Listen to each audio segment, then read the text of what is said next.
I have always been alone. I eat alone, learn alone, and pretty much do everything else alone. That changed when I met Marty at the diner. He wore a red life preserver jacket, which looked weird, and denim clothes that made him look different, unique.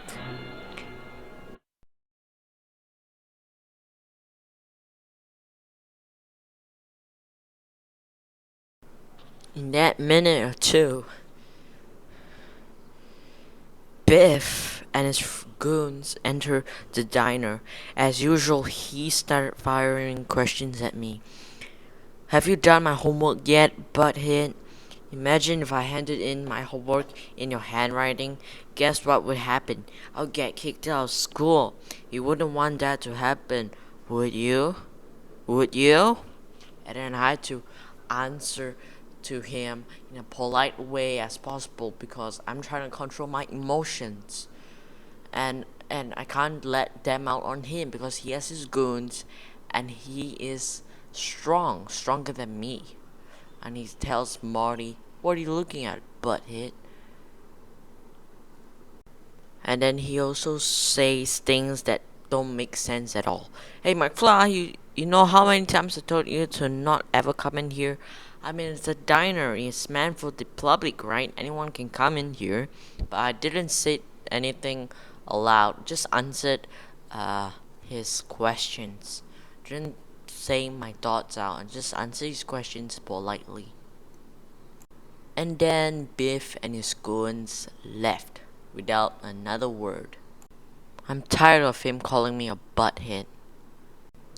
I wouldn't have gone up to talk to Lorraine. Uh, Not normally.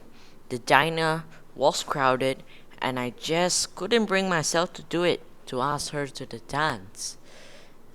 Apparently, Darth Vader from the planet Vulcan said if I don't ask her to the dance, he will melt my brains.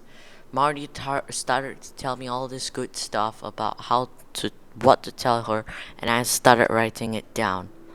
You can see how sheepish I am. And Marty pushed me into the bar without saying another word, just cheering me on. I just stood there, not doing what to do. Marty pushed me again.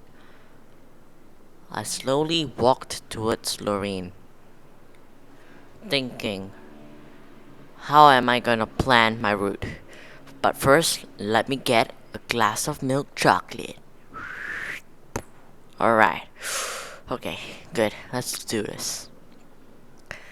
With my confidence up with milk chocolate, I walked towards Lorraine's table, pulled out my hand, her notebook,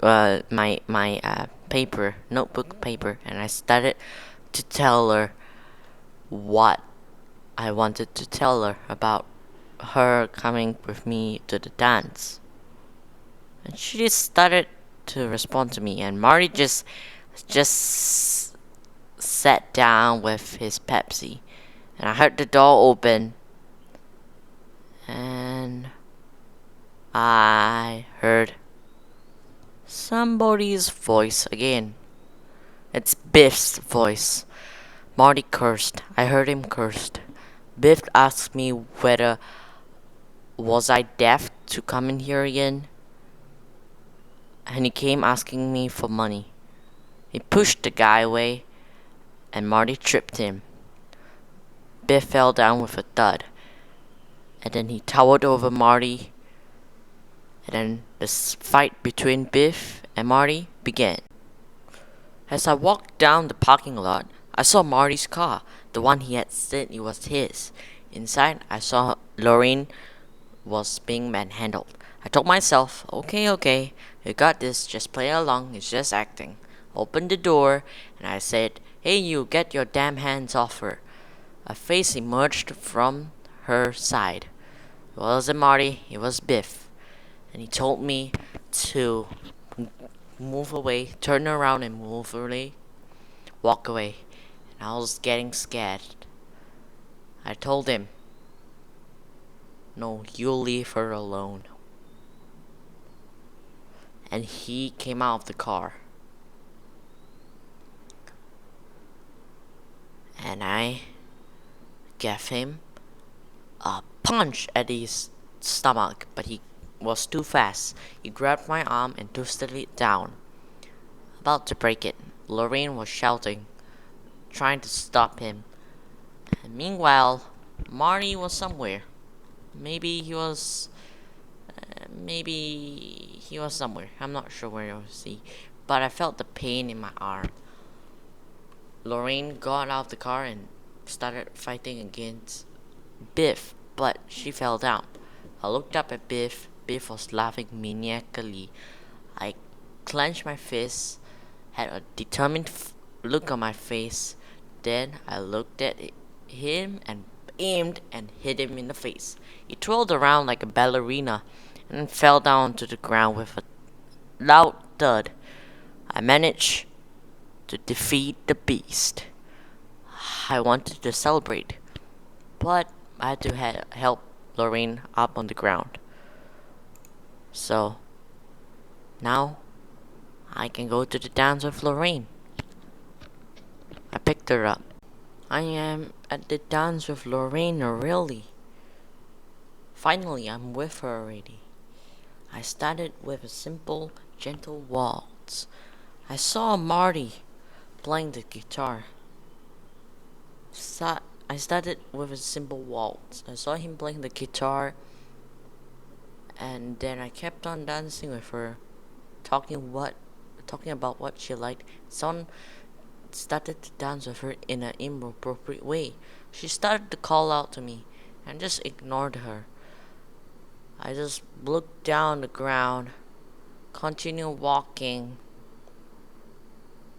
and I heard the guitar being played in a weird way, so I also kept on hearing Lorraine's yells and calls for me. I thought to myself, should I do it? Should I dance with her? All I've gone through with Mari, should I dance with her? Really? And then I thought maybe I should dance with her. I pushed that somebody down to the ground and danced with her. I will make sure that she will not get out from my sight ever again.